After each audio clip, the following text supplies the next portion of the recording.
12시 많은 참여 바랍니다.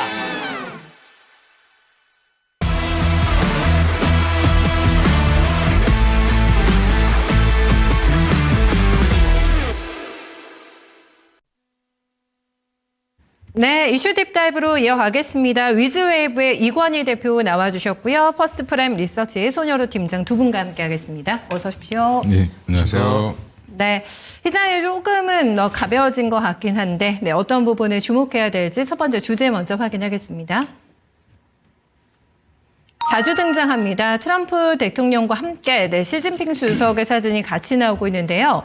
미국의 관세 정책, 중국과 분리대응 시작을 해볼까라는 부분입니다. 중국과 미국 강대강입니다. 때문에 증시가 지금 기진맥진에 있는 상태인데 미국이 50% 추가 관세 더 붙일 수 있다라고 엄포를 놨습니다. 조건을 달았는데요. 8일까지 34%의 관세를 철회하지 않으면이라는 단서를 달았습니다. 이거를 만약에 수용하지 않게 된다면은 미국과의 모든 대화는 앞으로 취소가 될 것이라는 SNS에 글을 남기기도 했는데요. 간밤에 뉴욕상도 굉장히 시끌시끌했습니다. 가짜뉴스가 등장하면서 3,500조 원이 일시 움직이는 롤러코스터 장세가 연출됐는데요. 그만큼 관세 이슈에도 굉장히 민감하게 반응하고 있다라는 방증이 될 것 같습니다. 가장 이제 시달리고 있는 게요, 대표님, 저희가 이것 때문에 눈만 뜨면 계속 뉴스가 나오고 있잖아요. 그래서 변동성이 너무 심한 장세거든요. 관세 뉴스 어떻게 지켜보고 계세요? 일단 지금은 예측이 여러 가지가 나오고 있죠. 그럼 이제 해결책은 뭐가 있냐, 이렇게 딱 두 가지로 압축이 되는데 대부분 이제 해결책은 트럼프가 관세 정책을 좀 완화하거나 아니면 협상 모드에 좀 들어가거나 아니면 또 하나가 이제 연준이 이제 어떻게 좀 반응을 해주거나 이런 건데 연준이 반응을 하기에는 한 6월 달까지 기다려야 될 것 같고요. 물론 그 사이에 이제 발언들은 좀 나올 수 있는데 그래서 금리 인하를 지금 2차례 하겠다라고 연준이 점도표에 찍었는데 지금 갑자기 마켓에서는 4차례까지 가능성이 56% 이상 올라가 있습니다. 반 이상이에요? 예.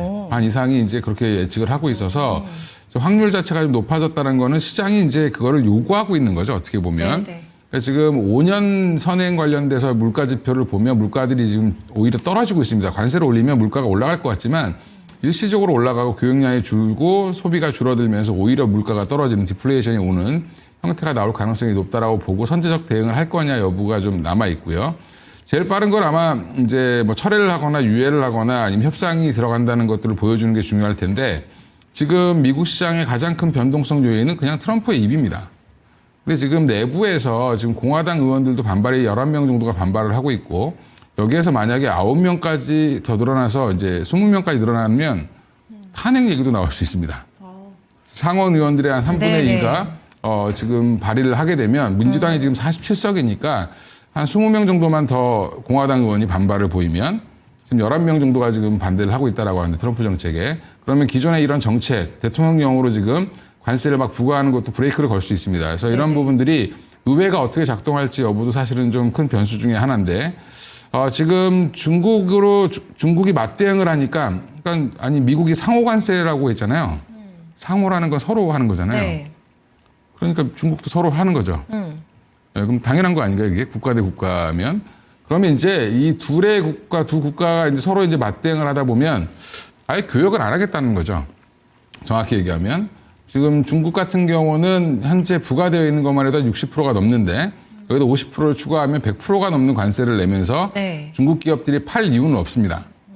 그러면 무역량이 줄어들겠죠. 그럼 중국이 타격을 엄청 입지 않겠냐라고 생각하시는 분들이 있는데 중국이 왜 이렇게 강경하게 나가냐면 전체 자기들의 수출 물량의 한 11%만 미국이고 나머지는 다 유럽과 다른 국가들입니다. 그러니까 나는 니네들한테 안 팔아도 상관없다. 그러니까 다치는 건 너희지 우리가 아니다라고 지금 이제 중국이 강경하게 나가고 있는 거고요. 트럼프는 중국이 말을 안 들으면 다른 나라들이 말을 안 들 것 같으니까 지금 더 세게 나가는 거죠.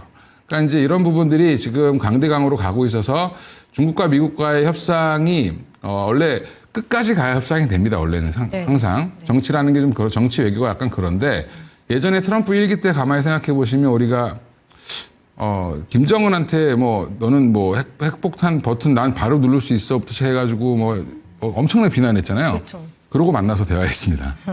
예, 원래 외교라는 게 약간 그런 거기 때문에 지금은 미국 내부의 반발이라든지 공화당 내부에서의 반발, 그다음에 여론조사가 또 악화되는 부분, 이런 것들이 지금 반영되면 증시도 이제 더 폭락을 하게 된다든지 하면 사실은 트럼프가 한 발 물러설 가능성이 높지 않을까라는 기대감은 있는데 여전히 이건 우리가 예측할 수 없는 부분이죠. 본인의 신념이라고 해서 또 관세를 부과한다라고 하면 아마 본인이 어렸을 때 그 미국의 제조업이 한참 좋았을 때 어린 시절을 보냈기 때문에 보면 이제 나이를 먹으면 이제 거의 할아버지잖아요, 이분도. 어렸을 때가 좋았습니다, 항상. 예, 이제 그런 기억을 좀 갖고 있는 것 같은데 그런 부분들을 좀 현실을 좀 직시할 필요가 있지 않나 생각하고 있고요. 그래서 당분간 뭐 변동성은 어찌할 수 없다라고 보고 있고요.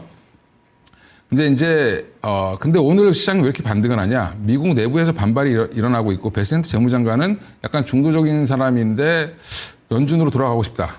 뭐 내각에서 빠지고 싶다. 했어요. 예, 그런 발언도 네. 했습니다.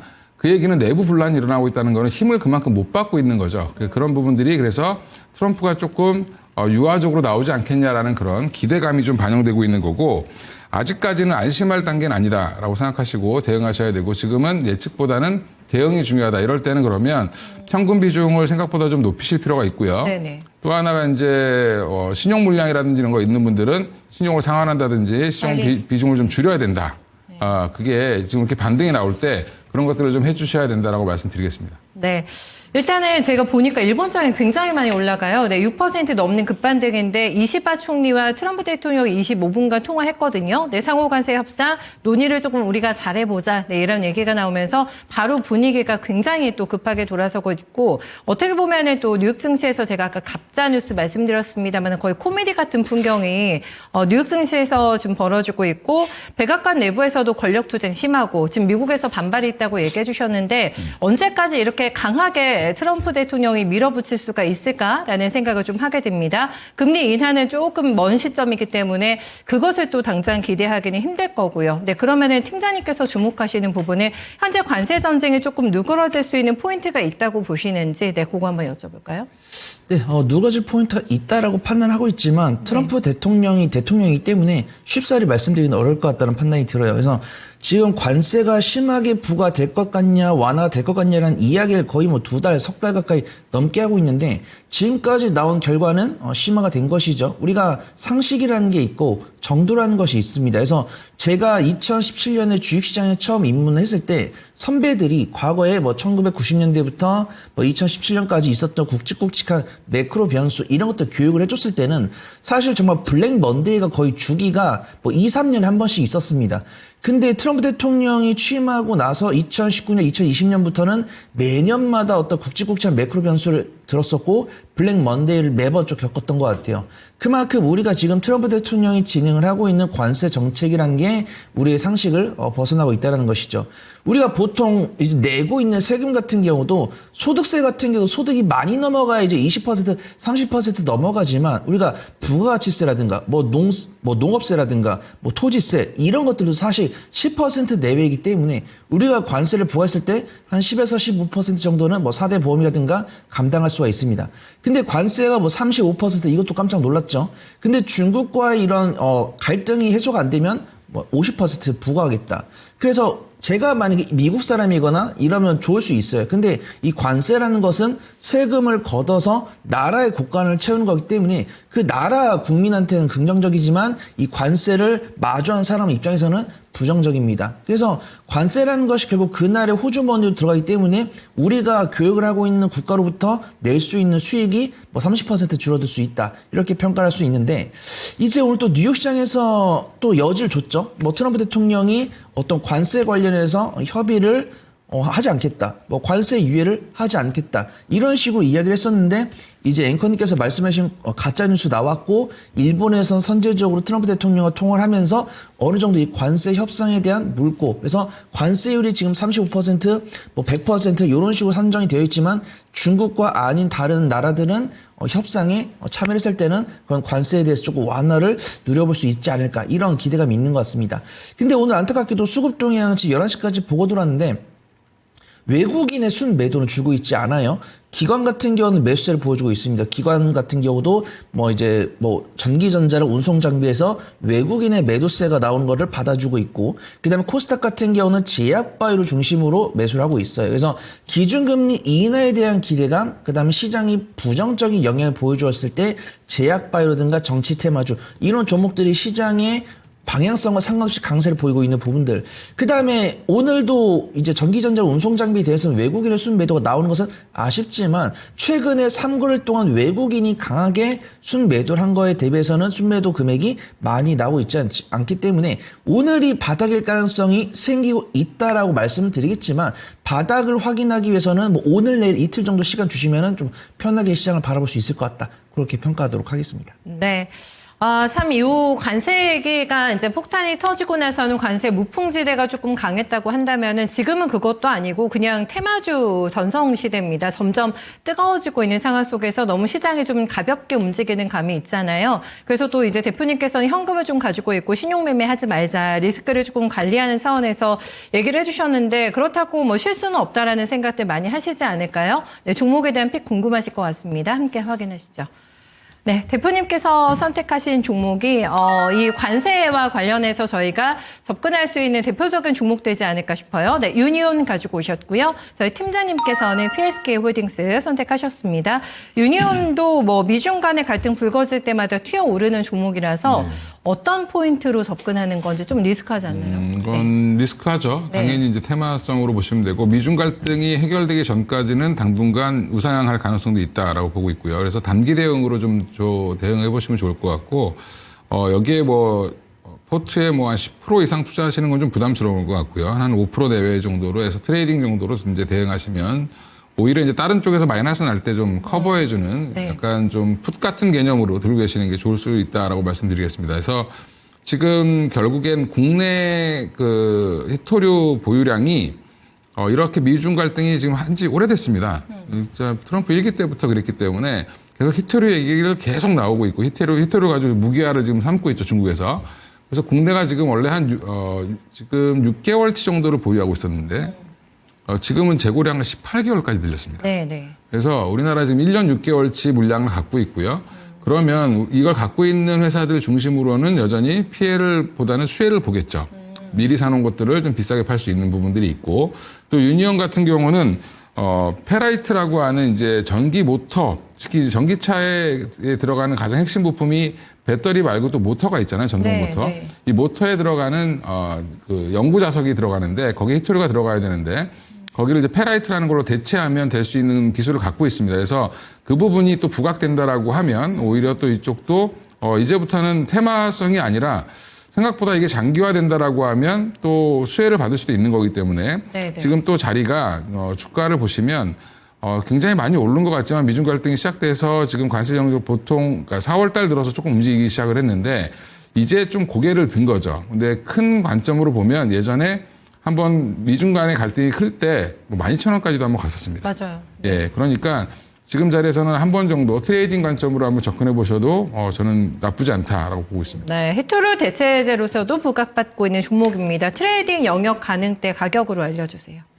지금은 단기적으로는 한 7,000원까지만 보시고 대응하시고요. 만약에 이제 7,000원대에서 움직임이 없다, 그러면 이제 조정이 좀 나온다. 그리고 또 미중 갈등이 조금 더 이어질 것 같다라고 하면, 그때 또 다시 한번 사보셔도, 조정이 나올 때 사보시면 2차 목표가로는 한 8,000원까지도 보셔도 괜찮을 것 같습니다. 네, 4989 전략 1차는 7,000원, 2차 8,000원 나왔습니다.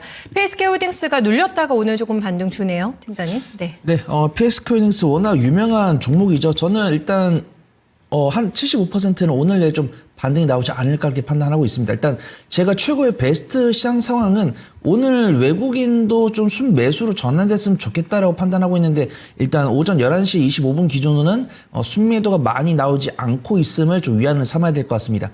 삼성전자는 오후 실적을 발표했음에도 불구하고 일단 외국인과 기관의 매도세가 나오고 있고, SK하이닉스는 다행히도 외국인의 순매수세가 들어오고 있으니까 저는 중소형주 별로 안 좋아합니다라고 하신 분들 SK하이닉스 괜찮지만, 이제 대형주 좋아합니다라고 하신 분들 SK하이닉스 괜찮지만, SK하이닉스의 밸류체인에 들어있는 종목들 중에서 변동성이 상대적으로 강한 당할 수 있는 종목 없을까요? 라고 하시는 분은 PSK홀딩스 보시면 좋을 것 같습니다.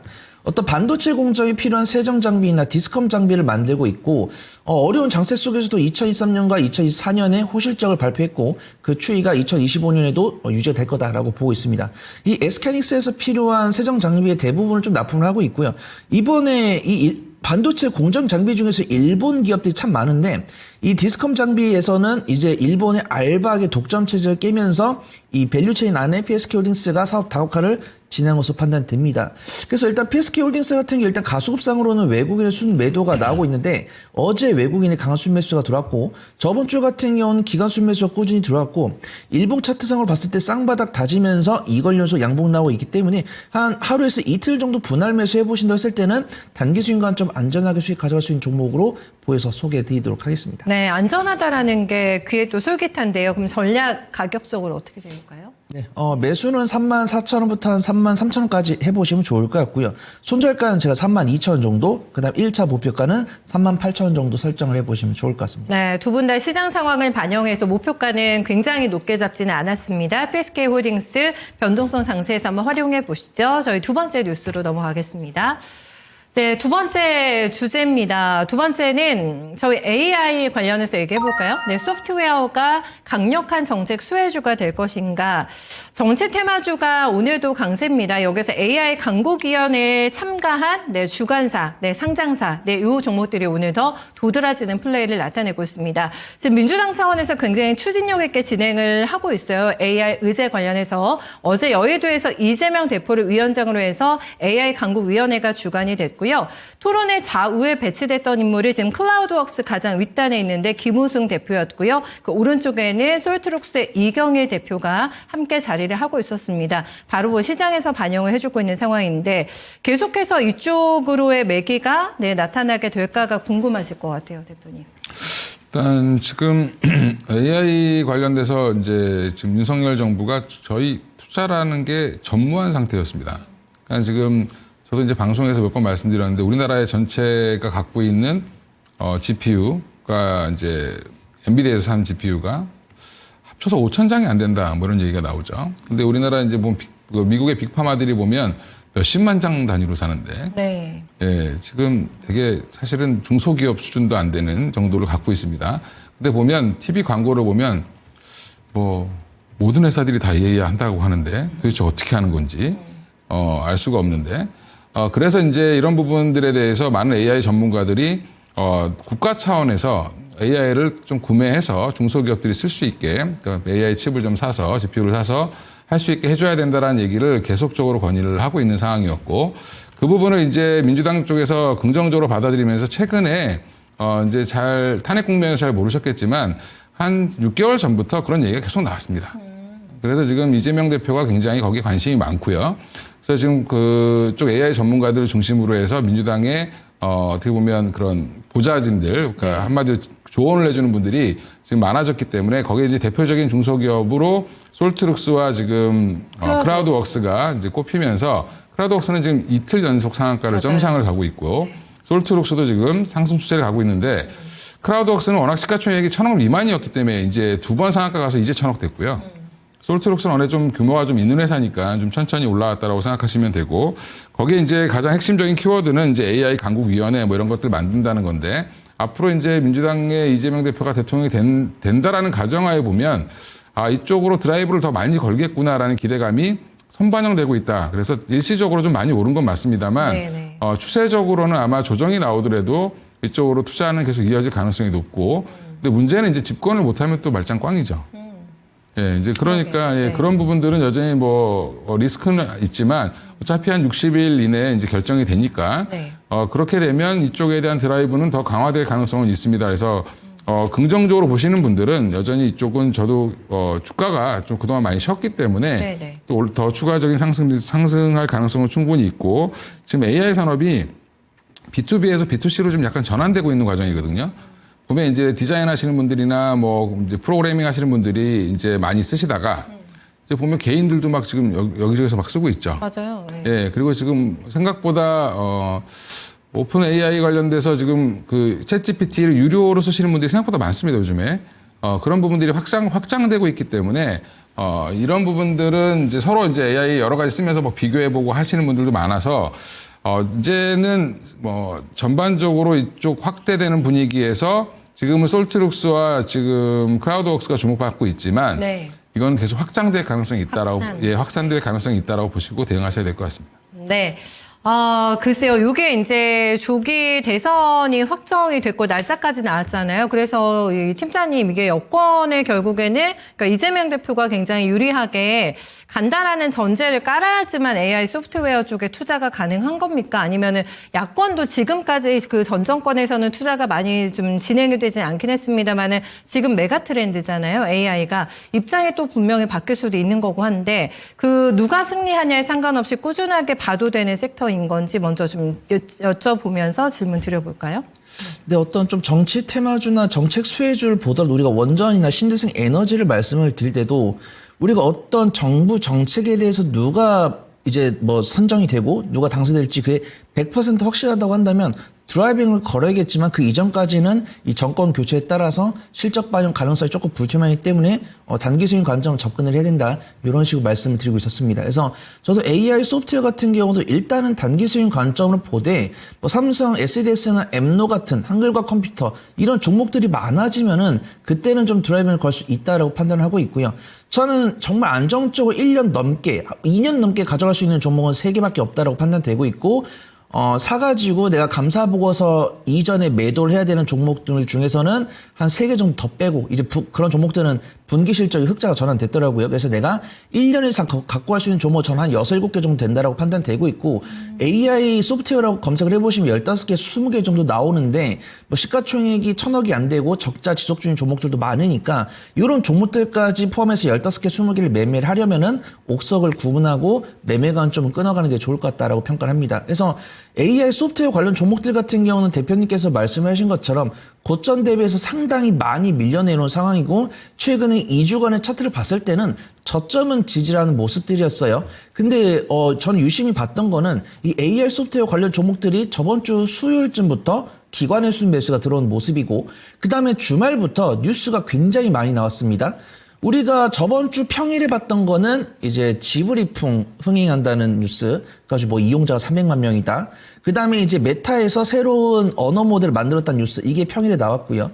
그 다음에 주말에 나왔던 뉴스가 이제 앵커님께서 말씀하신 것처럼 야당 측에서 이 AI 위원회를 출범해가지고 이재명 당대표가 이제 대표로 된다. 그래서 이 AI 위원회를 봤더니 2월이랑 3월 달에 뉴스가 나왔고 최근에 뉴스가 또 새로 나왔더라고요. 그 다음에 오늘 보니까 그 최상목 대행이 추경을 진행을 해가지고 뭐 민생뿐만 아니라 AI 사업도 진행을 한다 이런 뉴스가 나왔습니다. 근데 또 검색을 해보니까 뭐 특허나 뭐 GPU 구매 대수 이런 뉴스 나왔는데 상대적으로 뭐 중국이나 미국에 비해서 우리나라가 뭐 턱없이 특허가 부족하다. 그다음에 뭐 미국이나 다른 대기업들에 비해서 우리나라가 GPU를 몇 장 안 갖고 있다. 이런 것들은 부정적이지만 그래도 뭐 추경도 진행하고 가장 대권에 가까우신 분이 특별위원회까지 출범을 했기 때문에 네. 뭐 AI에 대한 성장이 좀 지속될 거다라고 보고 있고요. 우선 일단 재무만 뺐을 때는 앞에서 다 말씀드렸습니다. 재무 보고 투자할 종목은 몇 개 안 돼요. 근데 기술적 분석이랑 수급 보고 접근할 수 있는 종목은 많아 보입니다. 근데 그런 종목을 접근할 때는 네. 어떤 정치적인 불확실성도 있고 실적이 무조건 반영된다 이런 보장이 없기 때문에 단기 수익 관점으로 짧게 매매를 해 나가시는 게 좋을 것 같다. 그렇게 말씀을 드리도록 하겠습니다. 네, 종목 바로 확인해 보겠습니다. 두 분의 선택입니다. 먼저 이권희 대표의 종목입니다. 솔트룩스 가지고 오셨고요. 손여루 팀장이 선택한 종목 맘 AI입니다. 저희 시간 많지 않아서 포인트하고 전략 함께 간략하게 대표님 먼저 들어볼게요. 솔트룩스 지금 사업 잘하고 있고요. 이제 드디어 작년 3분기부터 흑자 전환이 됐습니다. 그래서 분기로는 지금 2개분기 연속 흑자를 내고 있고 아마 3월부터 이제 올해 1분기도 흑자 전환이 될 걸로 보이고 올해는 이제 흑자 전환의 원년회가 좀 될 가능성이 있습니다. 그래서 흑자 전환 포인트로 좀 두시면 되고요. AI 강국위원회 뭐 참여한 것도 있지만 사실은 이제 루시아 2.5가 계속 지금 확장성이 좀 기대가 되고 있고 기존에 이제 다른 해외 AI, LLM 쓰는 것보다는 네. 이쪽 쓰는 게 훨씬 더 중소기업들 단에서는 훨씬 더 이익이 크다라는 부분들이 지금 부각되고 있어서 앞으로 B2B, 뭐 B2G 사업이 굉장히 잘 될 가능성이 높다라고 보고 있습니다. 네, 그래서 목표가 얼마 잡고 접근할까요? 지금 목표가는 제가 볼 때 한 4만 원까지는 보셔도 괜찮다라고 말씀드리겠습니다. 예. 네, 알겠습니다. 신고가 돌파 강하게 보셨습니다. 맘 AI 포인트하고 전략은요? 네, 우선 분기 실적 흑자로 전환된 이력이 있기 때문에 제가 말씀드린 두 번째 종목이다라고 보시면 좋을 것 같고요. 퀄컴과의 협업 뉴스도 있고 국내 관련 뉴스도 있습니다. 퀄컴에서 만든 온디바이스 AI 필요한 소프트웨어 수다를 개발한 이력이 있고 공공기관에 대한 AI 상담 프로그램에 대한 플랫폼을 이제 마음 AI가 납품을 하더라고요. 근데 실적은 조금 아쉽습니다. 그 정부 기관에서 공공사업을 마음 AI가 수령을 했는데 한 분기 단위로 지급받는 이 수수료가 2억 정도 되더라고요. 그래서 마음 AI가 첫 번째로 이 어떤 공급계약을 맺어가지고 임무 수행한 다음에는 분기 실적 흑자가 나왔는데, 다음 분기에 적자가 나왔길래, 아니, 마음 AI가 이렇게 공공기관과 같은 수임을 진행을 하고 있는데 실적이 왜 이럴까라고 생각을 해봤었는데, 수수료가 분기당 2억 원 정도이기 때문에 굉장히 좀 가슴 아프다라고 판단하고 있고요. 근데 이 마음 AI에서 만들고 있는 플랫폼이 범용성이 좋기 때문에 매출처가 좀 다변화되지 않을까 판단합니다.